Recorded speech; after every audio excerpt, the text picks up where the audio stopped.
में जो 6 फरवरी को जो एक पुलिस फायरिंग का केस हुआ था, जो एक फ्रूट वेंडर, स्ट्रीट वेंडर जो है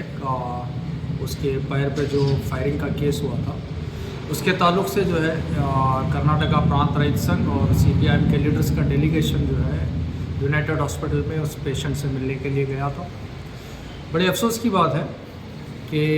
जब डिटेल्स हमने वहाँ डॉक्टर्स से बात की और उनके घर वालों से वगैरह जब हमारी बात हुई, तो ये क्लियर बात ये हो गई कि पेशेंट अंडर साइकेट्रिक ट्रीटमेंट था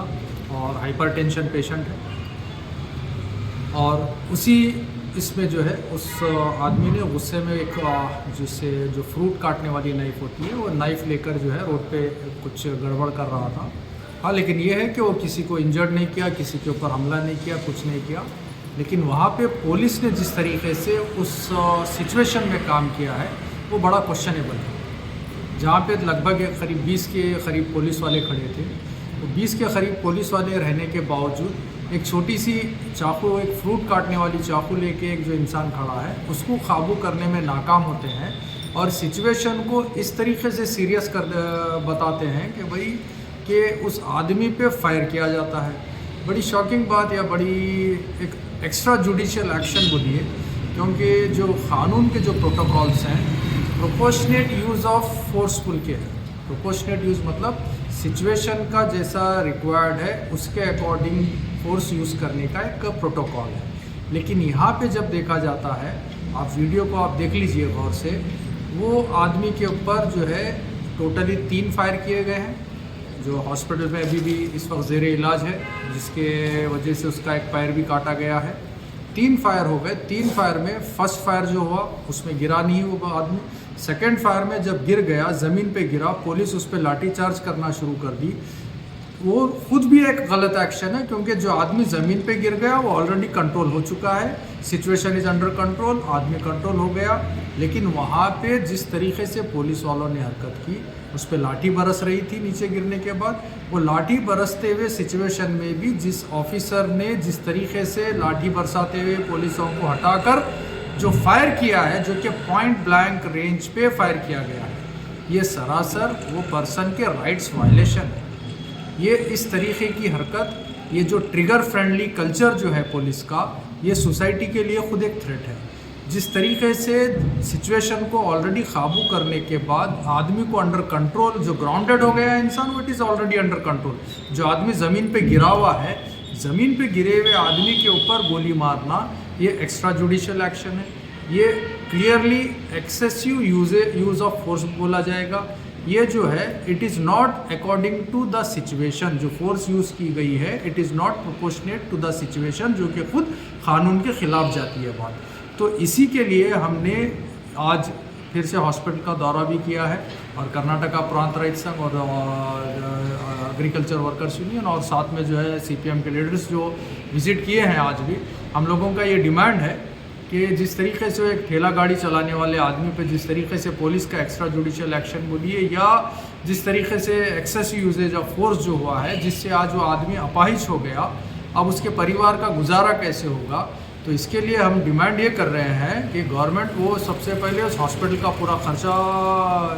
बिल पे करे, साथ में उस फैमिली के लिए 1 करोड़ का मुआवजा फौरी तौर पे जारी करे। और साथ ही साथ जैसे अब वो आदमी अब ठेला गाड़ी तो चला नहीं सकेगा, क्योंकि ठेला गाड़ी ढकेलने के लिए दोनों पैर चाहिए इंसान के, अब वो इंसान का पैर तो एक रहा नहीं। तो इसके लिए हमारी ये एक डिमांड है कि गवर्नमेंट उसको जो है तरकारी वेजिटेबल मार्केट में, फ्रूट मार्केट में एक परमानेंट जगह कॉरपोरेशन और गवर्नमेंट उसको अलॉट करे, ताकि उस इंसान के फैमिली का गुजारा करने के लिए, उसको कुछ कारोबार करने के लिए एक परमानेंट जगह रहे।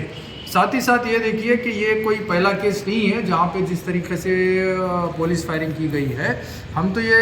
मामले में ये भी डिमांड कर रखे हैं कि भाई इसके ऊपर सिटिंग हाई कोर्ट जज से इंक्वायरी की जाए, इसके ऊपर मजिस्ट्रियल सिटिंग हाई कोर्ट जज से इंक्वायरी कराकर इसकी तहकीकात, इसकी हकीकत पता की जाए कि क्या ज़रूरी था पुलिस को इस तरीके से इतनी फोर्स का यूज़ करना, और इस तरीके से जो रिज़ल्ट पुलिस की हरकत से हुआ है, क्या पुलिस का ये एक्शन सही था। इसके ऊपर इन्वेस्टिगेशन होना है, इसके ऊपर क़ानून के तहत जो भी एक्शन हो वो पुलिस के ऊपर जितने लोग उस एक्शन में इन्वॉल्व हैं, जो ऑफिसर्स हैं, इनके ऊपर सारा कानून के तहत एक्शन लिया जाए। और साथ ही साथ देखिए, ये कोई पहला केस नहीं है, इससे पहले भी काफ़ी बार हमें गुलबर्गा में पुलिस फायरिंग के केसेस सुनने में आए हैं। एक मैं ऐसे ही इससे पहले का जो एक एलिगेशन है, शायद ये 2019 का है, जो कि एक लड़का है जिसका नाम ज़हीरुद्दीन सन ऑफ इमाम साहब ऐसा कुछ है, ये जो गोला चौक का रहने वाला है, इसका जो मोबाइल शॉप था, ये बंदे का भी एक केस है जो हम डिमांड करेंगे कि सिटिंग हाई कोर्ट जज से ये केस में भी जुडिशियल इंक्वायरी की जाए, क्योंकि ये चीज़ें जो है फॉल्स केसेस के तहत किसी के ऊपर एलिगेशंस लगा के फॉल्स केसेस का उनको अरेस्ट करना, ये ख़ुद भी गैर कानूनी है। और जहाँ तक हमको इन्फॉर्मेशन है, जो ज़हीरुद्दीन केस का जो मामला है,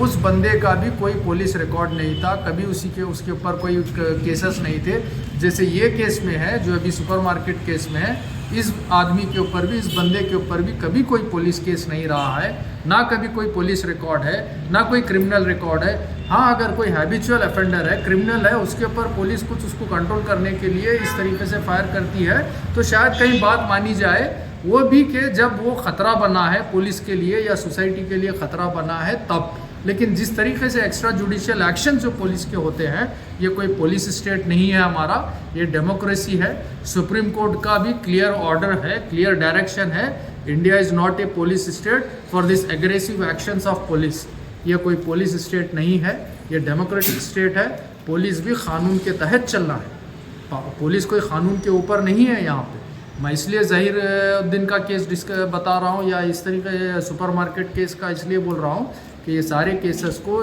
जुडिशियल इंक्वायरी मस्ट है इनके ऊपर, क्योंकि ज़हीरुद्दीन जो कि जिसके ताल्लुक़ से आप ख़ुद, मैं मीडिया वालों से भी चाहूँगा कि उस परिवार से मिले, उस परिवार से भी जानें कि क्या हकीकत है, क्या उसमें केसेस हैं, क्या हुआ है, वो आदमी के क्या केसेस के ऊपर उसको एलिगेशंस में उसको अभी डाला गया है जेल में।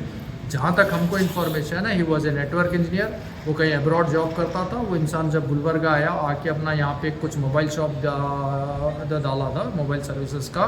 वहाँ पे जो है उसको कोई एक ला के मोबाइल बेचा था। बेचने के बाद उसका कुछ